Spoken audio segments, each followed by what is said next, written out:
भारत का कल मुकाबला है साउथ अफ्रीका से।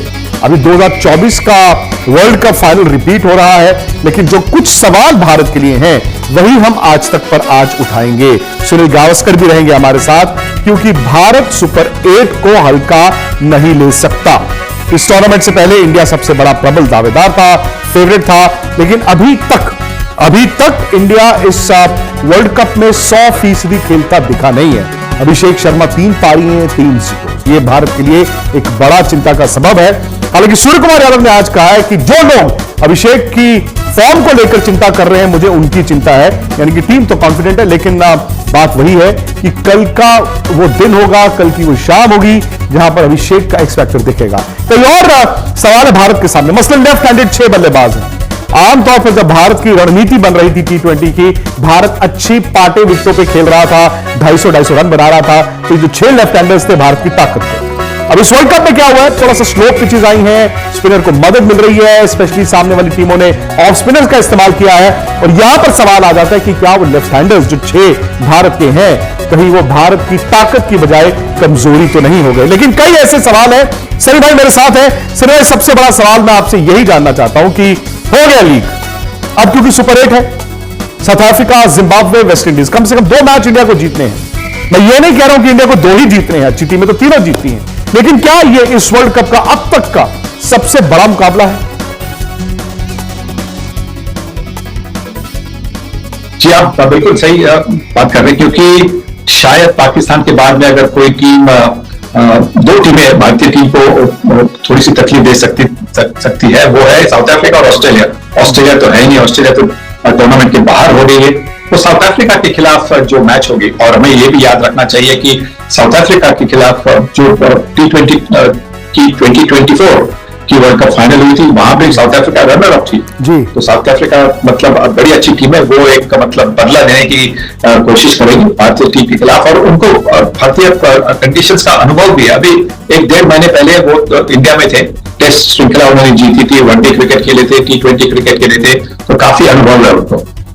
उससे बड़ी बात यह भी है सनी भाई कि ये साउथ अफ्रीका की टीम अहमदाबाद में लगातार 3 मैच खेल चुकी है, तकरीबन 14-15 दिन से वो अहमदाबाद में ही है, और यहीं पर भारत ने कल उनको खेलना है। लेकिन अगर आप टीमों के वजन के हिसाब से देखें तो भारत सबसे बड़ा दावेदार है, और उसके बाद साउथ अफ्रीका की बारी आती है। अब सवाल यही है कि यहां पर विकेट कैसी होगी, क्या स्पिन फ्रेंडली विकेट भारत को फायदा देगी या नुकसान?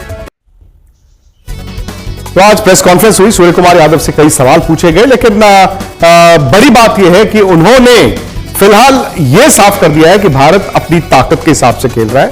जो डिप आपको बल्लेबाजी में दिखी है वो कंडीशंस के हिसाब से। लेकिन सनी भाई, 6 लेफ्ट हैंडर्स, मतलब जब इंडिया 1.5 साल वो T20 क्रिकेट को रीडिफाइन कर रहा था, तो 6 लेफ्ट हैंडर्स भारत की ताकत थे। अब चूंकि वहां विकेटें ऐसी हैं जहां पर स्पिनर को मदद मिल रही है, तो ऐसा लग रहा है कि सामने वाली टीमें ऑफ स्पिनर का इस्तेमाल करके भारत को डेंट कर रही हैं। जी नहीं, बिल्कुल नहीं। देखिए क्या परेशानी, सिर्फ एक ही बाएं हाथ का बल्लेबाज है, वो जल्दी आउट हो गया, उसका फॉर्म ठीक नहीं है। अभिषेक शर्मा, ईशान किशन पिछले मैच में भी आउट हुए थे ऑफ स्पिनर को, पर बाकी ऑफ स्पिनर ने किसने तकलीफ दे दी है, तो मुझे नहीं लगता कि उससे भारतीय टीम कुछ ज्यादा सोचेगी, क्योंकि हाँ एक आधे बार एक आधा ऑफ स्पिनर है जो 2 विकेट लेता है, पर सिर्फ अभिषेक शर्मा का फॉर्म ठीक नहीं है, इसी की वजह से वो एक जल्दी विकेट गई है। मुझे नहीं लगता कि उसके लिए कोई बदलाव करेगा, और बदलाव करने से किसको भी आप ले आएंगे, या अगर बैटिंग ऑर्डर में भी बदलाव करना है तो सूर्य कुमार यादव नंबर 3 पर आ सकते हैं, बस वही हो सकता है, और कुछ नहीं होगा। नहीं सनी भाई, उसमें यह भी था ना कि जैसे ऑफ स्पिनर, सपोज कीजिए अभिषेक आउट हो रहे हैं, तो तिलक वर्मा आके फंस भी रहे हैं। तिलक वर्मा, ऐसा नहीं कि उनको ड्रॉप करना चाहिए, जबरदस्त खिलाड़ी है, बट इस टूर्नामेंट में वो भी उस रंग में नहीं दिखे हैं। सो एक थ्योरी ये चल रही थी कि क्या आप संजू सैमसन को 3 नंबर खिला सकते हैं, सो दैट एक लेफ्ट हैंडर की बजाय एक राइट हैंडर और आ जाए। हालांकि सूर्य से जब ये पूछा गया तो उन्होंने आज उस बात से इंकार कर दिया। देखिए, आप संजू सैमसन तो कौन से फॉर्म पे आप ले आएंगे? अगर संजू सैमसन का बड़ा अच्छा फॉर्म होता तो शायद आप ये कह सकते कि हाँ भाई, उसको टीम में वापसी होनी चाहिए, पर संजू सैमसन का अभी न्यूजीलैंड की श्रृंखला में हमने देखा फॉर्म बिल्कुल खास नहीं था, तो मैं मानता हूं कि वो उनकी वापसी हो जाएगी। और किसकी जगह हो जाएगी? बल्लेबाज तो है, बल्लेबाज तो पूरी तरह से जो है तिलक वर्मा फॉर्म में है, रिंकू सिंह को ज्यादा मौके नहीं मिले, जहां पे मिले उन्होंने 2-3 छक्के लगाए, बड़े अच्छे फील्डर है। तो मुझे नहीं लगता कि बल्लेबाजी में कोई बदलाव हो सकता है। अगर कोई बदलाव करना है तो वो शायद बॉलिंग में होगा और बॉलिंग ऑलराउंडर में होगा, जहां पे वॉशिंगटन सुंदर है। वॉशिंगटन सुंदर को आप 11 में खिला सकते हैं। अर्शदीप शायद बाहर जाएंगे, फिर जसप्रीत बुमराह और मोहम्मद सिराज शायद वापसी करेंगे, या हार्दिक पांड्या के साथ हो जाएंगे। और बाकी जो स्पिनर है अक्षर पटेल और वरुण चक्रवर्ती और वॉशिंगटन सुंदर, ये आपकी बॉलिंग लाइनअप हो सकती है। सर भाई, इंडिया में खेल रहा हो तो भाई सामने जो मर्जी टीम आप ले आए, हमेशा ये कहा जाता है कि इंडिया को इंडिया में रोकना बड़ा मुश्किल होता है। लेकिन इस वर्ल्ड कप में ये देखें ना, जहां पर थोड़ा सा पिचेस ग्रिप हो रही है, टर्न हो रहा है, वहां पर इंडिया स्ट्रगल कर रहा है। सो उस लिहाज से मैं आपसे कल के मैच के बारे में जानना चाहता हूं, उस नजर से कल के मैच को देखना चाहता हूं। देखिए, मैं आशा करता हूं कि भारतीय टीम जीत जाएगी, पर आसान नहीं बनेगा। पर यह भी आशा करता हूं कि भारतीय कप्तान जो है, क्योंकि फील्डिंग से मुझे लगता है बहुत फर्क पड़ेगा। साउथ अफ्रीका की टीम की तो फील्डिंग बेहतरीन होती है हमेशा, एक आधा फील्डर है उनका जो थोड़ा सा कमजोर है। भारतीय टीम के पास शायद 2-3 ऐसे खिलाड़ी है, उनको बाउंड्री लाइन पर आपको नहीं रखना चाहिए। आप बाउंड्री लाइन पर आपके सबसे जो तेज फील्डर है, मतलब भागने वाले, इधर उधर भागने वाले और थ्रो फटाफट करने वाले, उनको बाउंड्री लाइन पर आप रखिएगा। क्योंकि जो थोड़े से धीमे हैं उनको आप 30 मीटर की रेखा में आप ले आएंगे तो सिंगल तो लेना ही है, सिंगल तो उनके हाथों से चुराया जाएगा। पर अगर अच्छी फील्डर, जो तेज फील्डर बाउंड्री लाइन पर है, वो बाउंड्री को 2 पर रोक सकते हैं और उससे बहुत बहुत फर्क पड़ेगा। तो मुझे लगता है कि उस पर भारतीय टीम को थोड़ा सा ध्यान देना चाहिए। सर, चूंकि आपने अहमदाबाद में वो आखिरी मैच भी एज कमेंटेटर कवर किया था, ऑब्वियसली आप उन कंडीशंस को बेहतर समझ भी रहे हैं, वहां पे ओस गिर रही है कि नहीं गिर रही है। अब टॉस हमेशा जब इंडिया में आप खेले T20 में महत्वपूर्ण होता था, क्योंकि ओस गिरती थी।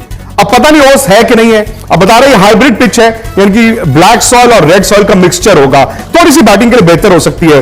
टॉस जीतकर आप क्या करना चाहते हैं अगर आप कप्तान हो तो? देखिए, भारतीय टीम क्या करना चाहेगी ये मुझे पता नहीं, पर क्योंकि जो 2 दिन पहले मैच हुई थी अहमदाबाद में नेदरलैंड्स के खिलाफ, वहां पे कुछ अंत तक थोड़ा सा मतलब व्यू था, थोड़ी सी ओस थी, पर ज्यादा नहीं, इतनी ज्यादा भी नहीं कि जिससे गेंद बॉलर के हाथों से फिसल जाएगी। तो मुझे नहीं लगता उससे ज्यादा भारतीय टीम सोचेगी। अभी तक तो उन्होंने प्रेफर किया बल्लेबाजी करने के लिए, पर शायद ये भी होगा कि इन्होंने अहमदाबाद में जो 2 दिन पहले मैच हुई, जानबूझकर पहले बल्लेबाजी चुनी, क्योंकि वो अपने गेंदबाजों को एक थोड़ी सी मतलब यूज टू करना चाह रहे कि गेंद ढीली हो तो किस तरह से गेंदबाजी की जाए। तो मुझे लगता है शायद वो किया, पर टॉस जीतकर मुझे लगता है कि उनको पहले फील्डिंग करनी चाहिए। इंडिया को फील्डिंग करनी चाहिए, उनको बहुत फायदा होगा, उनके बॉलर्स को आखिर में ऐसी मैच में गेंद गीली होने से तकलीफ नहीं होनी चाहिए, इसलिए पहली फील्डिंग करें तो अच्छा रहेगा। इसका मतलब है कि सनी भाई वहां पर ओस गिरेगी, अगर ओस गिरी तो जाहिर तौर पर टॉस जो है वो थोड़ा सा लॉटरी बन जाता है। अब बात ये भी आ जाती है ना कि इंडिया है होम टीम, अहमदाबाद में हम परसों चौथ एक मैच भी खेले हैं, बट साउथ अफ्रीका वहां पर 3 लगातार मैचेस खेल के आ रहा है, कुछ खिलाड़ी उनके आईपीएल भी वहां से खेलते हैं। सो क्या वो एक्चुअली होम कंडीशन नाम की कोई चीज है भी है, या दोनों टीमें कंडीशंस के लिहाज से बराबर शुरू करती हैं? हाँ, एक तो एडवांटेज उनके प्लेयरों को यह है कि वो अभी 1.5-2 महीना पहले तो यहाँ इंडिया में आए थे, तो इंडियन कंडीशंस को तो यूज टू है। उनके काफी प्लेयर्स जो है काफी आईपीएल खेलते हैं, काफी प्लेयर्स है अलग अलग फ्रेंचाइजीज के लिए। तो मतलब भारतीय कंडीशंस और भारतीय क्राउड का जो दबाव बनता है वो उनको यूज टू हो गया, क्योंकि आप फ्रेंचाइज के लिए खेलते हैं, अगर अवे गेम खेलते हैं तो वहां पे भी आप पर दबाव बनता है, तो उस दबाव को वो थोड़े से यूज टू हो गए, तो वो उनको एक एडवांटेज है। बाकी मैं नहीं मानता हूं कि और कोई ज्यादा एडवांटेज होगा कि अहमदाबाद में उन्होंने पहले 3 मैचेस खेले, इसका मतलब और ज्यादा एडवांटेज मुझे नहीं लगता कि उनको होगा उसकी वजह से। सही बात है। और भारत की मतलब अगेन अगर आप T20 देखें, वर्ल्ड कप जीतने के बाद से तकरीबन 1.5-2 साल, उसमें अभिषेक शर्मा का एक बड़ा रोल था, और इस वर्ल्ड कप से पहले हम अभिषेक शर्मा के बूते इस वर्ल्ड कप को जीतने आए थे। अच्छी बात यह है कि भले उनके रन्स नहीं है, बट टीम जीतती रही है, टीम जो है वो ऑलराउंड परफॉर्मेंस से जीत रही है। लेकिन जब मैच बड़े आते हैं, सो इंडिया ये चाहेगा कि अभिषेक शर्मा वही वाले अभिषेक शर्मा दिखे, जहां वो 25-30 गेंदें अगर खेलें तो फिर वो मैच बनने और मैच जीतने का फर्क डाल सके। दोस्तों, अगर वीडियो पसंद आई हो तो वीडियो को लाइक और चैनल को सब्सक्राइब जरूर कीजिएगा।